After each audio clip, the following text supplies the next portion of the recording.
Hi everybody, welcome back to my channel. My name is Sugandha Sharma और आज की video में हम बात करेंगे इंटरव्यू ग्रूमिंग स्किल्स या स्टैंडर्ड्स की फॉर गर्ल्स और वुमेन। सो इस वीडियो में मैं आपको ऐसे 10 टिप्स दूंगी जिनको आप हैक्स भी कह सकते हैं, जिनको फॉलो करके आप अपने इंटरव्यू के दिन पे अपनी ग्रूमिंग स्टैंडर्ड्स को हाई दिखा सकते हैं। Before starting the video, it is very important to understand what do I mean by grooming standards और ग्रूमिंग स्किल। इनका मतलब होता है how do you carry yourself, the way you carry yourself is your grooming standard. Everybody has a personality. Some people are very classic and elegant और उनका dressing sense, उनकी hair style, जो accessories वो use करते हैं, उनकी body language, उनके बात करने का तरीका बिल्कुल वैसा ही होता है। आपकी हेयर स्टाइल, आपकी स्किन, आपका मेकअप, आपने क्या कपड़े पहने हैं, किन चीजों को किसके साथ पेयर अप किया है, कलर्स का कैसा पेयर अप है आपका, ये सब जो ओवरऑल होता है इसको हम ग्रूमिंग कहते हैं। So I think now you understood very well कि ग्रूमिंग क्या होता है। मैं आपकी ग्रूमिंग आपको जॉब दिला सकती है या आपको रिजेक्ट कर सकती है। और स्पेशली अगर हम बात करें कैबिन क्रू की, वहां पे ग्रूमिंग की बहुत ज्यादा इंपॉर्टेंस है, क्योंकि grooming is a part of the job there. It's not just for selecting the candidate. Selection के बाद भी आपकी ग्रूमिंग की क्लासेस लगेंगी ड्यूरिंग योर ट्रेनिंग डेज, और आपकी ग्रूमिंग की बहुत छोटी छोटी चीजों को भी नोटिस किया जाएगा जब आप कैबिन क्रू बन जाएंगे। तो जो चीज जॉब के बाद भी इतनी इंपॉर्टेंट है वो ऑब्वियसली पहले भी इंपॉर्टेंट होगी। So enough of the talking, now let's start with the tips. So tips को मैंने डिवाइड किया है कुछ सेक्शंस में, जैसे हेयर का सेक्शन, स्किन एंड मेकअप का सेक्शन, ड्रेसिंग का सेक्शन, नेल्स का, and some miscellaneous ones. So there are total 10 tips. उनको नंबरिंग करने के पीछे रीजन ये है कि थोड़ा सा ऑर्गेनाइज रहता है। तो पहले हम बात करते हैं बालों की। हमारे बाल हमारी पर्सनालिटी का बहुत इंपॉर्टेंट पार्ट है, और जिस तरह के आप हेयर स्टाइल बनाते हैं, जैसे अपने बालों को कैरी करते हैं, that says a lot about you. तो just to give you an example, suppose I go in interview like this, this is my first face, and second, suppose I go like this, यहाँ से मैंने अपनी flies निकाले हैं, यहाँ से निकाले हैं। टेल मी, आपके अकॉर्डिंग इंटरव्यू में कौन सा कैंडिडेट ज्यादा अच्छा लग रहा है, जिसके इस तरह से बाल निकले हैं वो, या जिसने स्लीक हेयर बनाए हैं इस तरीके से।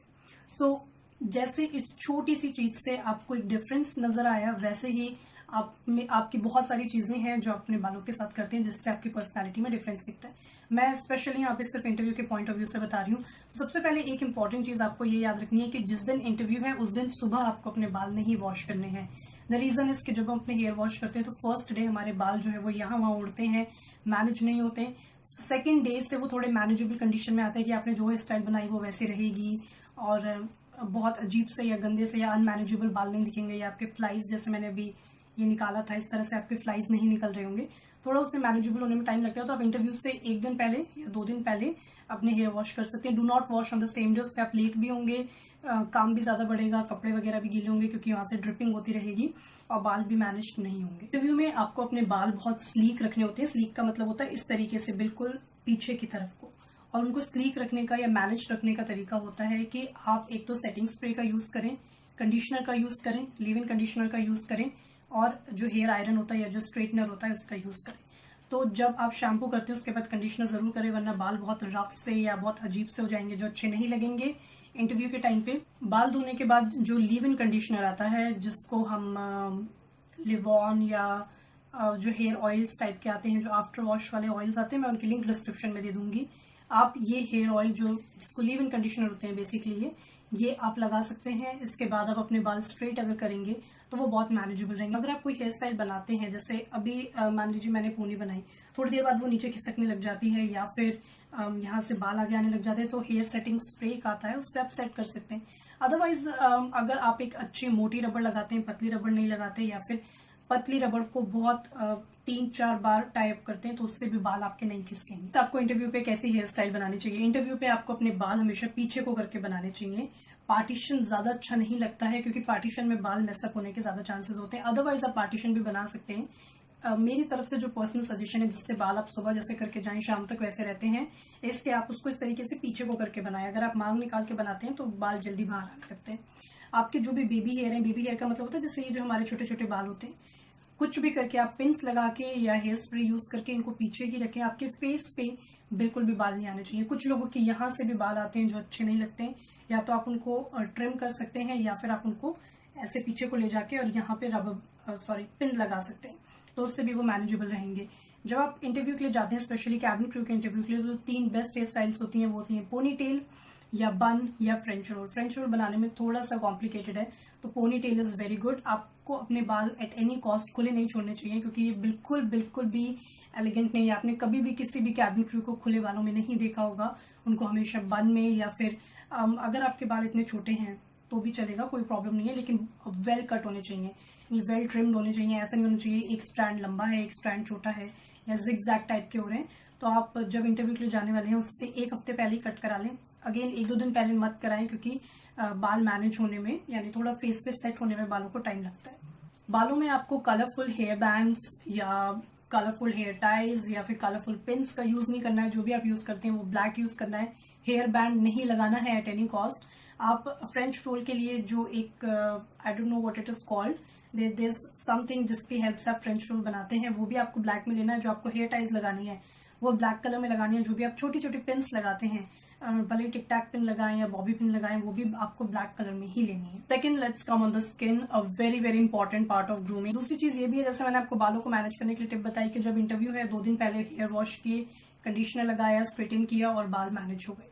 स्किन के साथ ऐसा नहीं होता है। स्किन के लिए अगर आप 2 दिन पहले से कोई चीज करेंगे तो स्किन अच्छी नहीं होगी। स्किन केयर जो हैबिट्स है they are built over time. I've made a lot of videos on skin care. If you're interested, I'll provide the link in the description. You can go and watch them. तो skin care जो है वो एक तो आपकी over the time build होती है। Second, आपको अगर लगता है कि आप मेकअप से चीजों को हाइड कर सकते हैं तो दैट्स नॉट द ट्रूथ। आप मेकअप से मार्क्स को हाइड कर सकते हैं लेकिन स्किन के स्ट्रक्चर को नहीं हाइड कर सकते। जैसे आपको अगर पिंपल का या एक्ने का कोई मार्क है तो आप फाउंडेशन लगा के उसको कवर कर सकते हैं, लेकिन अगर आपको कहीं पे पिंपल निकला है, आपकी जो स्किन सर्फेस है वो बहुत अनइवन है, यानी किसी किसी को लाइंस या छोटे छोटे बहुत छोटे छोटे दाने टाइप के होते हैं या बहुत रफ सी खुरदरी सी स्किन होती है, उसके ऊपर आप फाउंडेशन भी लगाओगे तब भी वो वैसी ही दिखेगी, उसमें ये स्मूथनेस नहीं आएगी। तो स्किन केयर जो है ये बहुत इंपॉर्टेंट पार्ट है। It is built over the time. सो आज से ही, अभी से ही अपनी स्किन का ध्यान रखो, क्योंकि वो इंटरव्यू के टाइम पे एकदम से ठीक नहीं हो पाए। Next, makeup. मेकअप हम कैसा करें? मेकअप के ऊपर मैं एक सेपरेट वीडियो पब्लिश करूंगी ऑन 1 जून। अगर आप ये वीडियो 1 जून के बाद देख रहे हैं तो ऑलरेडी आपको लिंक डिस्क्रिप्शन में मिल जाएगा, जिसमें मैं आपको पूरा मेकअप ट्यूटोरियल विद एक्सप्लेनेशन दिखाऊंगी कि आप इंटरव्यू के लिए कैसे थे। तो अभी जो मैं आपको मेकअप के बारे में कुछ बेसिक्स बताना चाहती हूँ वो ये है कि फर्स्ट जब आप इंटरव्यू का मेकअप कर रहे होते हैं तो आपको pop colours, bright colours, neon colours नहीं यूज करने होते हैं किसी भी चीज में। आप चाहे आई शेडो की बात करो, वहां पे आप येलो ब्लू कलर्स नहीं यूज कर सकते। आप चाहे ब्लशर की बात करो, उसमें आप हैवी रेड्स नहीं यूज कर सकते। तो आपको बहुत हैवी कलर्स नहीं यूज करने होते हैं एक्सेप्ट या lipstick. You can wear red lipstick, जो ब्राइट रेड या ब्रिक रेड होती है, आप वो लगा सकते हैं। इसके अलावा किसी भी और चीज में आपको पॉप कलर्स नहीं यूज करने होते। नेक्स्ट, आपको किसी भी चीज में ग्लिटरी चीजों का यूज नहीं करना है अदर देन हाइलाइटर। अगर आप ग्लिटरी आई शेडो लगाने वाले हैं या ग्लिटरी आईलाइनर लगाने वाले हैं या कहीं पे भी आप ग्लिटर्स यूज करने वाले हैं तो it is a big no no. यहाँ तक कि आपको लिप ग्लॉस भी नहीं लगाना होता। इट्स बेटर अगर आप सैटिन में या मैट में लिपस्टिक यूज करें। अगर आपकी बहुत ड्राई स्किन है तो मैट मत लगाएं, तब आप सैटिन यूज कर सकते हैं। अगर ऑयली स्किन है तो आपको मैट यूज करना चाहिए। इसके अलावा शाइनी या शिमरी चीजें आपको स्किन पे नहीं लगानी होती है। आप भले ही कितना भी मेकअप करो, आपको दिखाना ऐसा होता है कि आपने बहुत मिनिमम मेकअप किया है, तो आपके मेकअप स्किल्स इतनी फाइन होनी चाहिए कि ऐसा लगे कि बहुत ही कम मेकअप किया हुआ है। रेस्ट जो मेकअप के टिप्स हैं, जब मैं 1 जून को मेकअप पे वीडियो पब्लिश करूंगी वहां पे मैं आपको बहुत डिटेल में ये सब चीजें समझा दूंगी। So do not worry about them. For now जो मेकअप के बारे में मैं और पॉइंट्स कहना चाहूंगी वो ये है कि please do invest in good makeup products. मैं आपको कुछ मेकअप प्रोडक्ट्स भी सजेस्ट करूंगी उस वीडियो में। अलग से भी मैं वीडियोस बना दूंगी कैटेगरी वाइज की, which are the best foundations, which are the best lipsticks for interview, which are the best nail paints, इस तरीके से। सो आपको अच्छे प्रोडक्ट्स में ही इन्वेस्ट करना है। अब ऑब्वियसली आपको नहीं पता है कौन से अच्छे प्रोडक्ट्स हैं। I let you know in some other videos. Maybe they will be a bit expensive, although मैं सभी लोगों के हिसाब से बनाऊंगी। जो लोग 200-300 रुपए ही खर्च कर सकते हैं उनके हिसाब से भी, और जो 1000 कर सकते हैं and they want really good quality उनके हिसाब से भी। ऑल्सो जब आप इंटरव्यू का मेकअप करते हैं तो सबसे इंपॉर्टेंट चीज होती है आपका बेस, यानी आप अपना आई मेकअप और लिप मेकअप अगर निकाल दे तो आपकी स्किन कैसी दिख रही है, ये ग्रूमिंग का बहुत इंपॉर्टेंट पार्ट होता है। तो जो आपके बेस वाले प्रोडक्ट्स हैं मेकअप बेस के, यानी जो प्राइमर है, फाउंडेशन है, सेटिंग पाउडर है, ये सब बहुत अच्छी क्वालिटी के होने चाहिए। इनको लगाने के लिए आप जो टूल्स यूज करते हैं, जैसे कि जो मेकअप स्पॉन्जेस होते हैं या ब्रश होते हैं, ये बहुत अच्छी क्वालिटी के होने चाहिए। Again I suggest you in that video. So I am working on that video. That video will come soon on 1 June. 3rd number पे आते हैं आपके नेल्स, यानी आपके नाखून। आपके नाखून again they tell about your personality कि आप किस टाइप के पर्सन है। इंटरव्यू के हिसाब से आपके नाखूनों के बारे में कुछ इंपॉर्टेंट चीज बताती हूँ मैं। ये इनको आप कहेंगे शॉर्ट नेल्स और इनको आप कहेंगे लॉन्ग नेल्स। लॉन्ग भी नहीं तो नॉर्मल नेल्स। देखिए, इंटरव्यू में लंबे नाखून अच्छे लगते हैं, लेकिन लंबे में आप जो लंबा सोच रहे हैं वो लंबे नहीं। जितनी ये लेंथ है जो कि बहुत ही कम है, ये वाले जो लंबे हैं ये अच्छे लगते हैं। इंटरव्यू में नेल पेंट लगाना सॉर्ट ऑफ कंपल्सरी है, क्योंकि न्यूड नेल्स यानी बिना नेल पेंट के नेल्स अच्छे नहीं माने जाते हैं, अच्छे नहीं लगते हैं। ग्रूमिंग के हिसाब से आपके पास नेल पेंट लगाने के लिए दो चॉइसेस होती हैं। फर्स्ट होता है कोई भी न्यूड कलर लगाना और सेकंड होता है ब्राइट रेड कलर लगाना। दोनों में से जो भी आपको अच्छा लगता है। किसी को इंटरव्यू में हम लंबे नाखून कहते हैं, इससे बड़े नाखून बिल्कुल अच्छे नहीं लगते हैं, बहुत भद्दे लगते हैं। वो सारे नील्स बराबर साइज के होने चाहिए। ऐसे नहीं होना चाहिए कि एक बीच में से टूटा हुआ है। बहुत ज्यादा लंबे नाखून नहीं होने चाहिए, बहुत छोटे भी अच्छे नहीं लगते हैं। जो भी आप नेल पेंट लगाते हैं वो सभी नेल्स पे एक जैसे कलर की होनी चाहिए और एक जैसे इंटेंसिटी की होनी चाहिए। ऐसा नहीं कि बाकी पे 3 कोट्स मारे हैं और सिर्फ एक पे 1 कोट मारा है तो वो बड़ा अनइवन जैसा लगेगा। और आपके जो नेल्स हैं वो क्लीन होने चाहिए। नेल्स के आसपास का एरिया ऐसा नहीं होना चाहिए जहाँ पे नेल पॉलिश लगी हुई है। जैसे आपने नेल पॉलिश लगाई, कई बार साइड पे भी लग जाती है हमसे, तो इस तरीके से नहीं होना चाहिए। फोर्थ पॉइंट है ग्रूमिंग का हेयर रिमूवल के बारे में। देखिए, आपको अपनी आईब्रोज बनवानी होती है, इसमें कोई शक नहीं है। एक्चुअली आईब्रोज के बीच में जो गैप होता है ये दिखना चाहिए बहुत क्लियर। तो आपको अपनी आईब्रो बनवानी है कम से कम 3 दिन पहले आपकी इंटरव्यू डेट से। Again as I told you कि अगर आप जस्ट पहले आईब्रोज बनवाएंगे तो एक तो ये जो एरिया है वो रेड हो जाता है, तो वो अच्छा नहीं दिखता है। सेकंड, आईब्रोज बनवाने के बाद बहुत ज्यादा चांसेस होते हैं कि आपको कहीं पे पिंपल निकलेगा, क्योंकि आपकी जो पार्लर लेडी होती है वो बहुत सारी स्किन को छूती है। वो आपकी स्किन को छूने से पहले हाथ नहीं धोती है, और क्योंकि स्किन सेंसिटिव भी हो जाती है थ्रेडिंग की वजह से, तो वहां पे चांसेस होते हैं कि आपको पिंपल वगैरह आ सकता है। तो इट्स बेटर आप 3-4 दिन पहले अपनी थ्रेडिंग करवाएं। आपको अपने अपर लिप्स बनवाने होंगे। अगर आपको दर्द होता है तो you can go for waxing. Waxing में भी आपको प्रॉब्लम होती है तो I make a video on how to remove upper lips. कुछ लोगों को यहाँ पे भी बाल आते हैं, इसको कैसे निकालें, या यहाँ के जो बाल हैं इनको कैसे निकालें, तो आपको अपने फेस पे से यानी फेशियल हेयर रिमूव करने होते हैं। नेक्स्ट, हाथ पैरों की वैक्सिंग जरूरी है कि नहीं? So the answer is yes, it is very very very much compulsory. ऐसा बिल्कुल भी रिटर्न नहीं होता है, लेकिन ये एक इतना बेसिक रूल है ग्रूमिंग का कि आप एक बार को विदाउट मेकअप जा सकते हैं लेकिन विदाउट वैक्सिंग नहीं जा सकते। स्पेशली आपके हाथ प्रॉपरली वैक्स्ड होने चाहिए बहुत अच्छे से। अगेन, एक दिन पहले वैक्सिंग मत करना, 2-3 दिन पहले करना, क्योंकि छोटे छोटे दाने निकलते हैं जब आप जस्ट वैक्सिंग करते हो। वैक्सिंग आपको पार्लर से करवाने की जरूरत नहीं है, आप घर पे कर सकते हैं। इसके लिए डिस्क्रिप्शन में मैं आपको लिंक दूंगी एक रेडी टू यूज वैक्स का। वीट के वैक्स स्ट्रिप्स हैं ये, जो बहुत अच्छे हैं। आई नो अमेजॉन पे उसकी रेटिंग्स अच्छी नहीं है, but I am personally using them from almost 2 to 3 years and they save a lot of money and they are very hassle free. तो आपको खुद वैक्सिंग करनी है। पैरों की भी वैक्सिंग करनी जरूरी है। पैरों में आप भले स्टॉकिंग्स पहनेंगे लेकिन फिर भी पता चलता है, स्पेशली जब आपका हाइट वगैरह चेक होता है तो वो आपके बहुत क्लोज होते हैं, और कुछ लोगों को पैरों पे बहुत लंबे लंबे बाल आते हैं तो वो बहुत बेकार लगते हैं। Once I was there in an interview जहां पे एक लड़की ने स्टॉकिंग पहनी थी, उसके पैरों से इतने लंबे लंबे बाल थे कि वो स्टॉकिंग्स में से होके बाहर आ रहे थे और वो बहुत ही बेकार लग रहे थे। तो आप वहां पे वैक्सिंग कर लो, ट्रिमिंग कर लो, जिसमें भी आप कंफर्टेबल हो, लेकिन आपके पैरों पे भी बाल नहीं होने चाहिए भले ही आप स्टॉकिंग्स पहन रहे। Point number 5 is about dressing. Dressing के ऊपर मैं एक अलग से स्पेशली वीडियो बना चुकी हूँ कि आपको इंटरव्यू में क्या पहनना चाहिए, किस चीज के साथ क्या पेयर अप करना चाहिए, कॉन्ट्रास्ट के बारे में, जैसे शर्ट और स्कर्ट में क्या क्या कलर कॉम्बिनेशन पॉसिबल है, स्टॉकिंग्स किस कलर के पहनने चाहिए, किस टाइप के स्टॉकिंग्स पहनने चाहिए, कि क्या लेंथ होनी चाहिए। सारे पॉइंट्स मैं ऑलरेडी कवर कर चुकी हूँ। मैं यहाँ पे भी कवर कर सकती हूँ, but then that video will serve no purpose. तो डिस्क्रिप्शन में उस वीडियो का लिंक है। आपको डिस्क्रिप्शन में जाके सारे लिंक्स 1 by 1 चेक करने हैं, स्पेशली जो आपके काम के हैं। जैसे कि ये बहुत इंपॉर्टेंट है कि कैसे ड्रेसअप होना है, ये इतना इंपॉर्टेंट है इसलिए मैंने उसके ऊपर एक सेपरेटली वीडियो बनाई है, so you can watch that. Next जो 5 टिप्स हैं ये रैंडम है, किसी पर्टिकुलर कैटेगरी में नहीं है। जैसे मैंने नेल्स की कैटेगरी या स्किन की कैटेगरी या बालों की कैटेगरी बनाई, उस हिसाब से ये कैटेगराइज नहीं है। सो पॉइंट नंबर 6 इज कि जिस दिन आपका इंटरव्यू है उस दिन जब आप सुबह नहा रहे हैं तो अपनी बॉडी को स्क्रब करें। जो लूफाज आते हैं या जो स्क्रबिंग स्पॉन्ज आते हैं या बॉडी स्क्रब्स आते हैं, उनको यूज करके अपनी बॉडी को स्क्रब करें और उसके बाद अच्छे से बॉडी लोशन लगाएं तो आपकी स्किन पे व्हाइट या ड्राई पैचेस नहीं पड़ेंगे। ये एक बहुत छोटी सी बहुत बारीक सी चीज है ग्रूमिंग की, जो बहुत सारे लोग मिस कर देते हैं।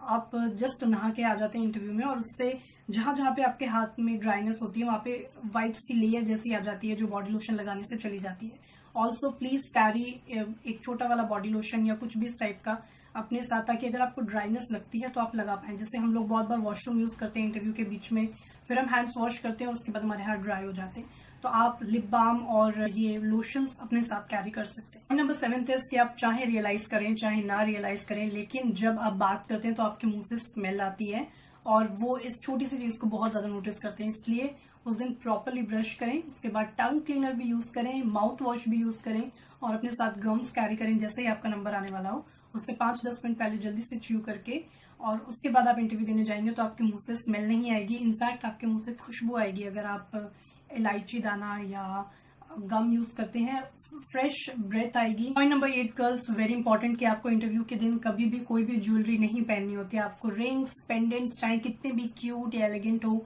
नहीं पहनने होते हैं इंटरव्यू पे।